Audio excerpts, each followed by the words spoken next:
오늘 말씀에 예수님과 제자들은 식사를 하고 있었습니다. 보통의 식사도 그렇지만 유대인들에게 있어서 식사라는 것은 음식을 먹는 자리인 동시에 서로의 친밀감을 확인하고 소통하는 그러한 자리로 굉장히 의미가 있습니다. 그렇게 식사를 하는 것만으로도 충분히 분위기가 좋았는데 그 자리에서 스승이신 예수님께서 제자들의 발을 닦아주십니다. 한 사람 한 사람 그 발을 닦아주시면서 예수님의 애정을 담아서 표현해 주시고 그 섬김의 본을 보여주십니다. 가장 분위기가 좋고 너무너무 정말로 아름다운 식사의 자리였습니다. 그런데 그 순간에 예수님이 한마디를 하셨습니다. 그 한마디를 하시자마자 분위기가 싸늘하게 식어버렸습니다. 너희 중에 한 사람이 나를 팔 것이다. 말씀을 듣고 제자들이 우왕좌왕하기 시작합니다.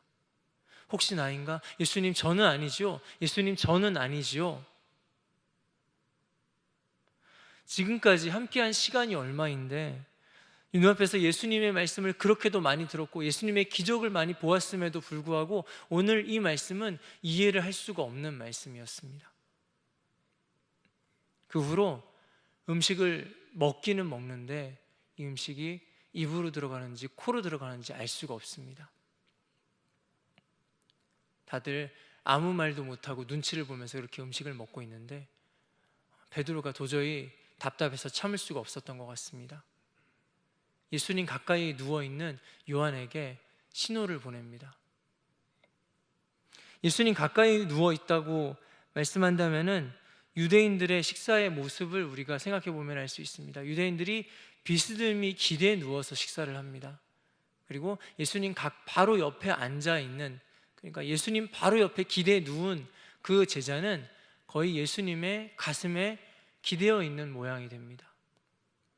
그렇게 가까이서 요한이 예수님께 묻습니다. 주님, 그 사람이 도대체 누구입니까?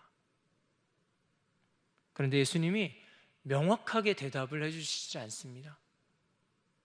그러시다가 내가 떡을 적셔서 주는 자가 그다라고 말씀하십니다. 그리고는 떡 한 조각을 찍어서 가룟 유다에게 건네주십니다. 제자들 중에서 누구도 그걸 이상하게 생각하지 않았습니다. 식사 시간에 당연히 할 수 있는 그런 자연스러운 행동이었습니다. 마가복음에는 이렇게 설명을 하고 있습니다. 그 사람은 나와 함께 그릇에 손을 넣는 자니라.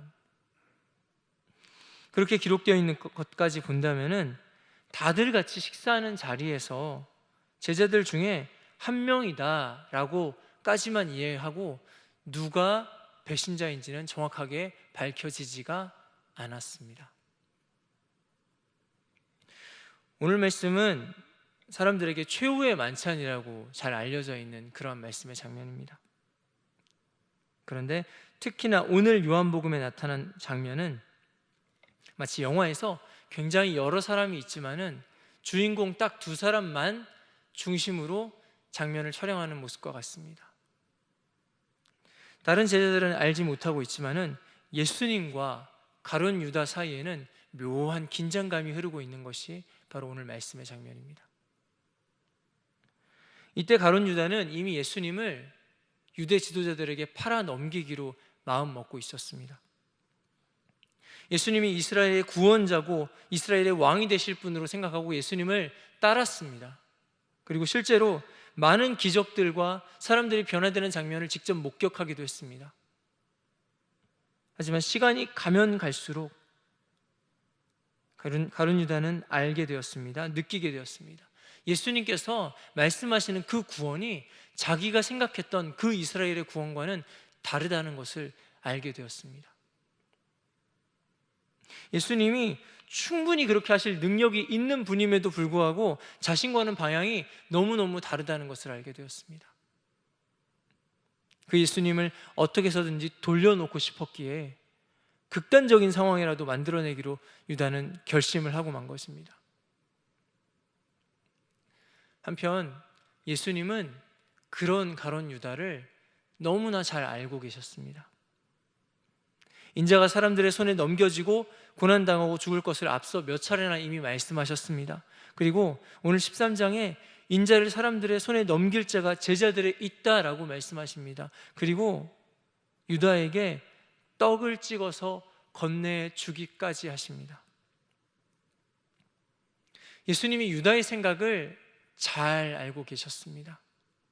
유다가 배신할 것이라는 것을 잘 알고 계셨음에도 불구하고 유다와 함께 하셨습니다. 그리고 담담하게 예수님은 그 길을 계속해서 걸어가고 계셨습니다. 예수님을 팔기로 마음 먹은 유다와 그리고 그 유다의 그 마음을 알고 계시는 예수님. 그런데 오늘 말씀 맨 끝부분에 예수님께서 이렇게 말씀하십니다. 내가 하는 일을 속히 하라 말씀하십니다. 그리고 유다를 보내십니다. 말씀을 보면서 의문이 들었습니다. 결국 예수님은 유다를 쓰고 버리시는 것인가? 유다가 그렇게 사단의 꾀임에 넘어가도록 예수님은 그대로 방관하고 방치하시는 것인가? 예수님은 제자로 지금까지 유다와 함께 하시고 가르치셨지만 유다를 사랑하지 않으시는 것이 아닌가? 예수님이 십자가에 달려서 돌아가시기 위해서 분명히 예수님을 그들에게 넘길 누군가가 필요합니다. 하지만 그렇게 필요하다고 해서 유다를 그렇게 쓰고 버리신다면 그건 아니지 않은가라는 생각을 하게 됐습니다. 여러분 어떻게 느끼셨습니까? 우리가 가룟 유다를 그냥 악당이다, 원래 배신자다라고 그냥 생각해 버린다면 말씀을 이해하기가 훨씬 받아들이기가 쉽습니다. 원래 악당이니까 그렇게 배신자로 지음 받았나 보다. 하지만 원래부터 쓰고 버리기로 계획된 거라면, 원래 악역으로 정해져 있는 거라면 너무 비참하지 않을까요? 하나님이 그렇게 만드셨다면 그건 만드신 분 책임이 아닐까요? 우리가 믿는 하나님이 그런 하나님이라는 걸 받아들일 수가 없었습니다. 한 영혼을 천하보다 귀하다고 말씀하시는 그 하나님이 아니었습니다. 그렇게 다시 오늘 말씀을 다시 뜯어보기 시작했습니다. 특별히 배신자 유다를 예수님께서 어떻게 대하고 계신가, 거기에 집중하며 말씀을 봅니다. 예수님께서는 오늘 말씀에 쭉 이어서 유다에게 계속해서 말씀하고 계셨습니다. 13장 1절에는 이렇게 말씀하십니다. 유월절 전에 예수께서 자기가 세상을 떠나 아버지께로 돌아가실 때가 이른 줄 아시고 세상에 있는 자기 사람들을 사랑하시되 끝까지 사랑하시니라. 예수님이 자기의 사람들을 끝까지 사랑하셨다고 말씀하십니다. 그리고 식사를 합니다. 식사를 하시는데 예수님이 제자들의 발을 씻기십니다. 물론 유다의 발도 포함해서 예수님이 씻겨 주십니다. 10절 11절에는 예수님께서 자신을 팔 자가 있다는 것을 말씀하고 계십니다. 이 중에 있다고 말씀하십니다. 그리고 19절 20절의 말씀은 예수님께서 또한 제자들에게 하신 말씀인데, 말씀하시는 그 상황과 정황이 이해가 되지 않습니다.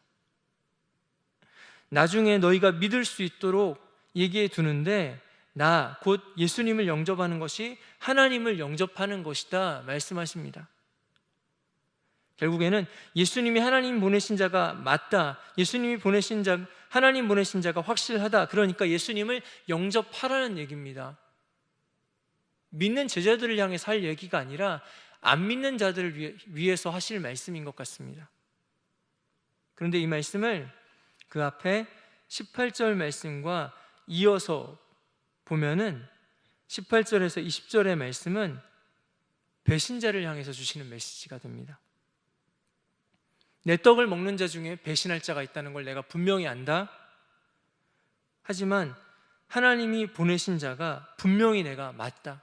이후에 여러 가지 일이 있을지라도 나를 하나님이 보내신 자로 믿어다오라고 말씀하시는 것입니다. 예수님께서는 제자가 자신을 배신하는 것을 몹시 괴로워하셨습니다. 21절에는 이렇게 말씀하고 계십니다.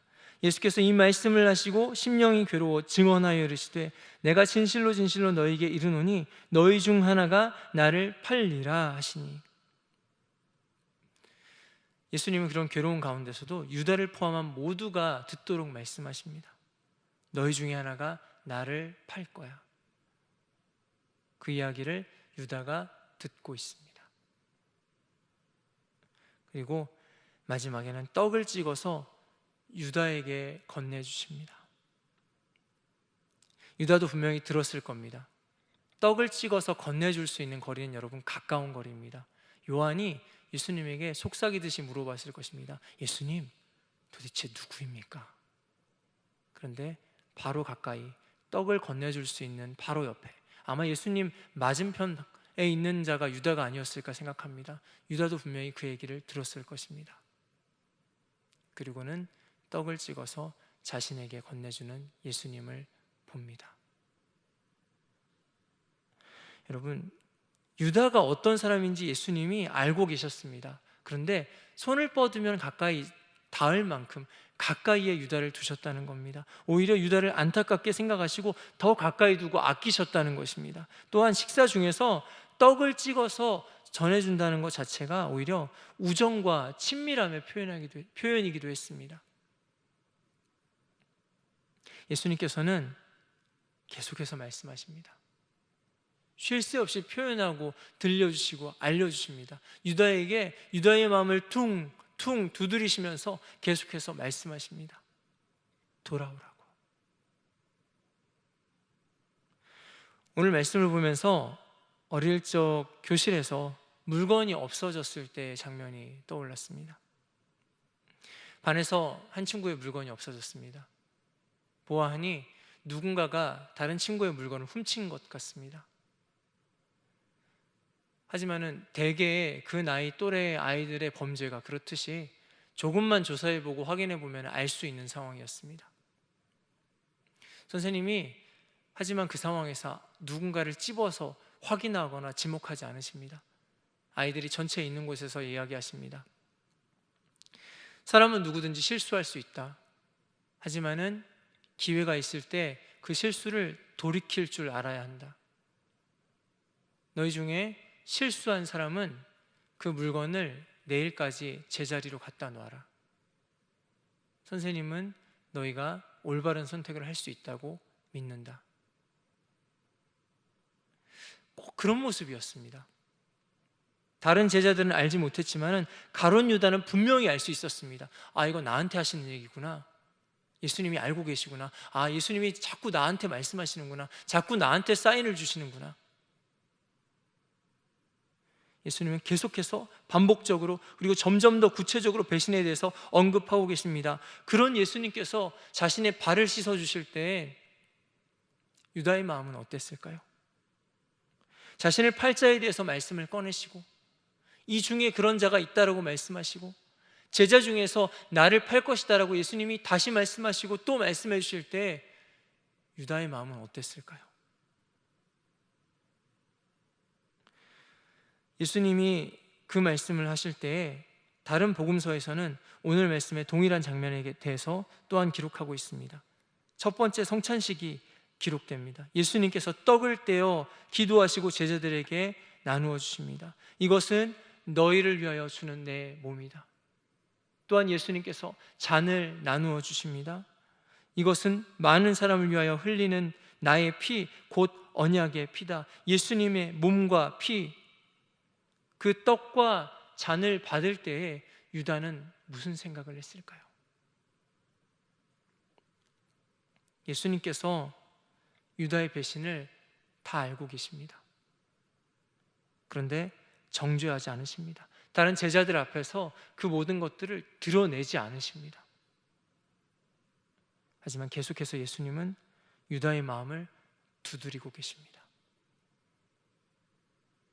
이쯤 되면은 예수님의 마음을 알았을 것입니다. 예수님의 사랑을 유다도 충분히 느꼈을 것입니다.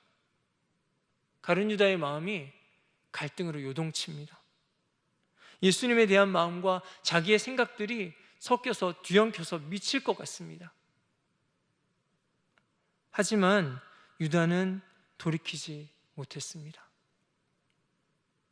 예수님께 자신의 생각을 맞추어 가는 것이 아니라 자기 생각에 예수님을 맞추어서 끝내 거기에 예수님을 맞추려고만 합니다. 그런 유다를 예수님은 마지막까지 정죄하지 않으십니다. 그리고 말씀하십니다. 네 할 일을 어서 해라. 네, 예수님 할 만큼 하셨습니다. 유다는 어쩔 수 없는 사람이었나 봅니다. 그렇게 말씀을 보다가 안타깝게 포기하셨구나라고 생각하고 저도 포기하려고 할 때 13장이 끝나기 전에 등장하는 베드로에 대한 이야기가 등장합니다. 베드로도 배신자였더라고요. 예수님이 베드로에게 말씀하십니다. 너도 나를 부인하고 배신할 거야. 예수님이 유다의 배신을 알고 계신 것뿐만 아니라 베드로의 배신도 알고 계셨습니다. 그리고 베드로가 연약하기 때문에 그 배신을 피할 수 없을 거라는 것도 다 알고 계셨습니다. 하지만 예수님은 베드로의 배신을 있는 그대로 받아들이시고는 그냥 베드로에게 말씀해 주십니다.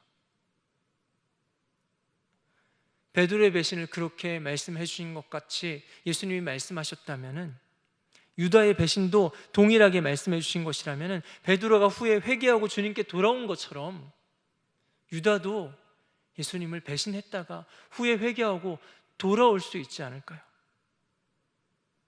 예수님께서는 그것을 바라보시면서 그것을 생각하시면서 유다도 회개하고 돌아올 수 있도록 유다에게 계속해서 말씀하시고 그 마음을 두드리신 것입니다.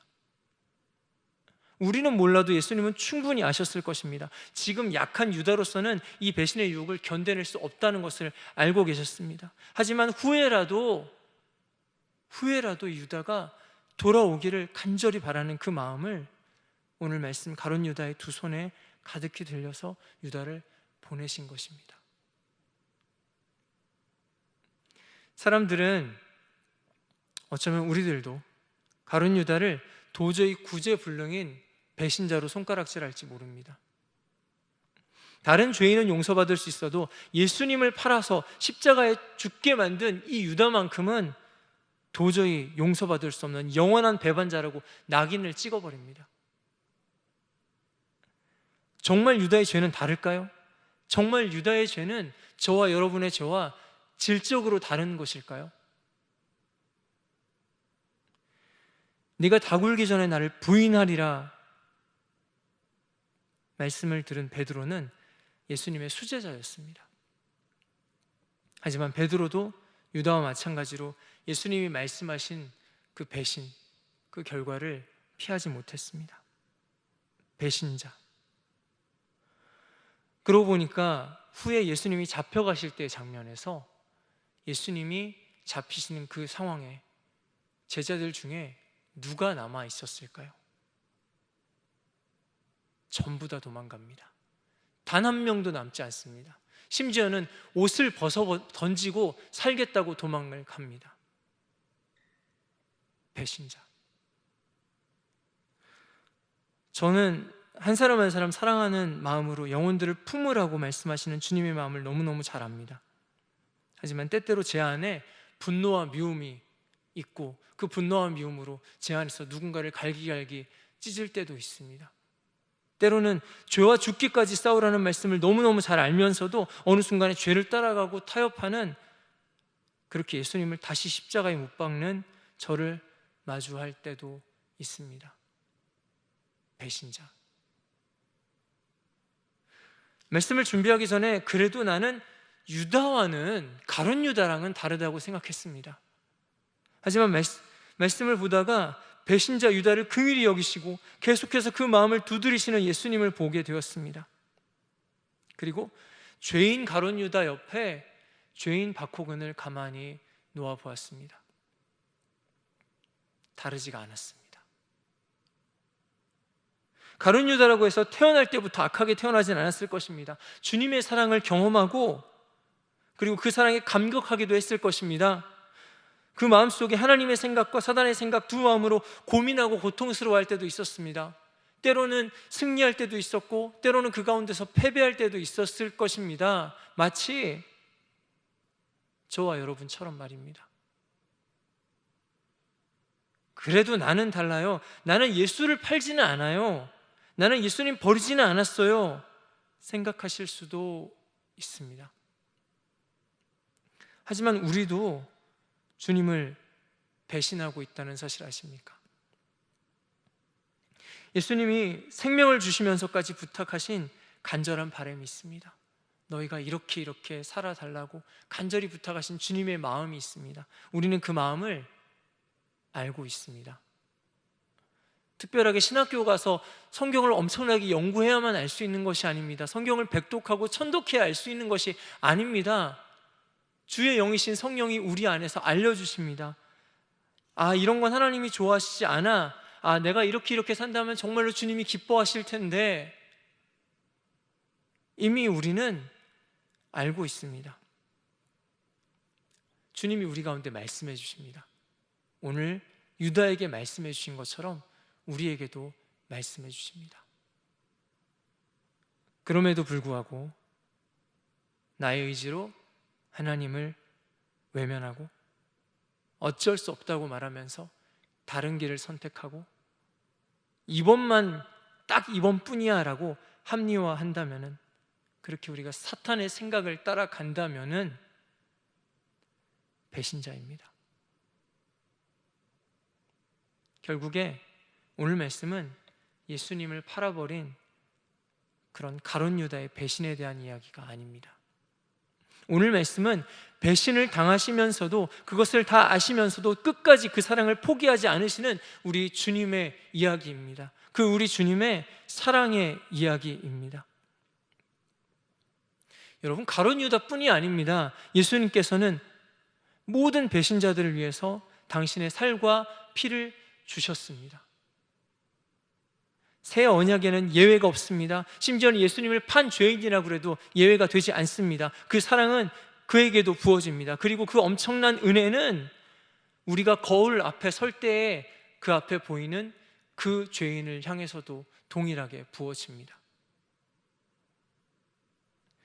하나님은 그분의 마음을 끝까지 알려주시고 말씀하시고 우리가 더 나은 선택을 할 수 있도록 격려해 주십니다.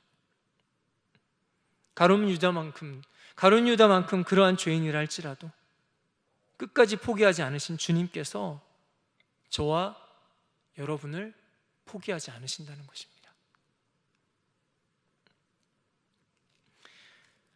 오늘 우리는 밤과 같은 세상을 살고 있는지도 모르겠습니다. 곳곳에 죄악이 관영합니다. 죄악을 죄악이라고 할 수 없을 만큼 너무너무 죄가 자연스럽고 이미 그것들이 우리 안에 스며들어오고 있습니다. 그 안에 살아가는 우리는 약합니다. 그래서 우리는 배신자로 살아갈 수밖에 없는가 생각 들기도 합니다. 과연 우리는 그렇게 배신자로 살아야만 할까요? 아니요. 주님이 우리를 포기하지 않으십니다. 이사야에 이렇게 말씀하고 있습니다. 여인이 어찌 그 젖먹는 자식을 잊겠으며 자기 태에서 난 아들을 긍휼히 여기지 않겠느냐? 그들은 혹시 잊을지라도 나는 너를 잊지 아니할 것이라. 내가 너를 내 손바닥에 새겼고 너의 성벽이 항상 내 앞에 있나니 내 자녀들은 빨리 걸으며 너를 헐며 너를 황폐하게 하던 자들은 너를 떠나가리라. 주님이 우리를 포기하지 않으십니다. 주님이 우리를 그 손바닥에 새기고 기억하고 계시다고 말씀합니다. 유다는 포기했습니다. 유다는 그 생명을 포기하고 다시 주님께 돌아가기를 포기했지만은 여러분, 저와 여러분들은 포기하지 않으시기를 바랍니다. 주님이 포기하지 않으시기 때문입니다. 코로나 상황에서 우리가 교회를 오지 못하고 심지어는 각자의 자리에서 예배를 잘 드리지 못할 때도 있습니다. 예배를 드리는 우리의 태도와 마음이 흐트러져 버려서 예배가 제대로 되지 않을 수도 있습니다. 하지만 때때로 우리가 그 가운데 죄로 넘어질 수도 있습니다. 하지만 넘어지면 일어나시면 됩니다. 나중에 괜찮아지면은, 코로나 상황이 좀 지나고 나면은 그때는 회복해야지 말고요. 여러분, 지금 일어나시면 됩니다. 주님이 우리를 포기하지 않으셨습니다. 주님이 우리 가운데 포기하지 않고 계시기 때문에 우리도 포기하지 않습니다. 그리고 사단의 생각과 싸워 나가야 합니다. 우리의 싸움이 우리 혼자 싸우는 싸움이 아닙니다. 주님께서 이미 그 싸움을 먼저 싸우고 계십니다. 배반자가 될 것이 뻔한 우리를 포기하지 않으십니다. 그렇게 약하고 쉽사리 넘어지고, 그리고 예수님이 말씀을 하시고 또 말씀을 하셔도 순간순간 넘어지고 쓰러지는 우리를, 그러한 배신자들을 포기하지 않으시고 말씀하시고 또 말씀하시고 계속해서 말씀해 주시고 알려주십니다. 우리 하나님이 싸우고 계십니다. 우리 주님이 그렇게 싸우고 계십니다. 또한 우리도 싸움을 하고 있습니다. 순간순간 넘어지고 쓰러지고 우리 스스로도 포기하고 싶어지고 더 이상 기대가 되지 않는 이 연약한 배신자 같은 우리의 모습을 알면서도 포기하지 않습니다. 그리고 주님의 말씀에 집중합니다. 우리에게 계속해서 말씀해 주시는 주님께 집중하고 또 집중하는 그 싸움을 싸워 나갑니다. 우리의 싸움이 우리를 넘어뜨리려는 마귀와 영적인 싸움을 한다고 생각할 수도 있습니다. 하지만 사실은 우리의 싸움은 우리를 바라보시는, 우리에게 포기하지 않고 끊임없이 말씀하시는 그 주님을 바라보는 싸움입니다. 주님이 우리를 바라보시며 끊임없이 말씀하십니다. 우리가 주님을 향하여서 우리의 시선을 고정시키고 포기하지 않고 그 주님을 끊임없이 바라봅니다. 주님이 우리를 보시고 우리가 주님을 바라봅니다. 거기에는 사단을 비롯해 어떠한 것도 끼어들 여지가 없습니다. 주님이 포기하지 않으십니다. 우리도 포기할 수 없습니다. 하나님은 그래서 우리에게 말씀하십니다. 너희 안에 이 마음을 품으라. 곧 그리스도 예수의 마음이니. 그 어떤 배신자도 주님이 포기하지 않으십니다. 그리고 우리도 포기할 수 없습니다. 이 주님의 마음을 기억할 때 우리는 더 이상 약한 배신자가 아닙니다. 지금은 약하지만 언젠가는 돌아갈 주의 사랑하시는 자입니다. 주님의 그 포기하지 않으시는 그 음성을 듣고 우리도 포기하지 않고 주의 음성에 집중할 때에 놀랍게 하나님 주시는 승리를 경험하는 저와 여러분들 되시기를 주의 이름으로 축원드립니다. 기도하겠습니다. 우리 시간 기도하실 때 말씀을 붙잡고 하나님, 주님이 포기하지 않으시면 우리도 포기하지 않습니다. 날마다 주님을 바라보고 그 말씀에 집중하고 계속해서 말씀해 주시는 그 주님 앞에, 그 말씀 앞에 우리가 서겠습니다. 하나님 앞에 나아가도록 하겠습니다. 또한 우리 각자의 기도 제목을 가지고 이 나라 민족과 우리 교회 공동체를 위해서 함께 중보하며 나가도록 하겠습니다. 함께 기도하시도록 하겠습니다.